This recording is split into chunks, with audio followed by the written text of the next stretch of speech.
Hi friends, welcome back to my channel. আজ আমি সপরিবারে এবং বান্ধবীদেরকে সাথে নিয়ে চলে যাচ্ছিলাম গোবরডাঙ্গা শিল্পায়ন থিয়েটারে। এবং এখানে আজ আমার ভাইয়ের জীবনের প্রথম নাটক ছদ্মনাম ওরা সুন্দর করে উপস্থাপন করতে চলেছিল। তো আমরা প্রচুর এক্সাইটেড ছিলাম এবং ওকে সাহস দেওয়ার জন্য সবাই মিলে গেছিলাম।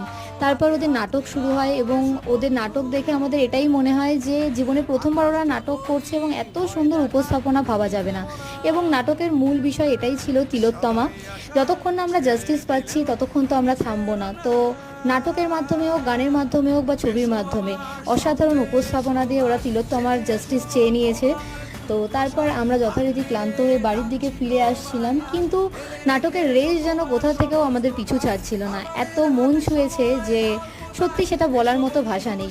যাই হোক, আমার ভাই অভিনয় করেছে, তো আমি প্রচণ্ড গর্ব অনুভব করছিলাম, তো সেই জন্যই এই হাসি। আজকের ভিডিও এইটুকুই।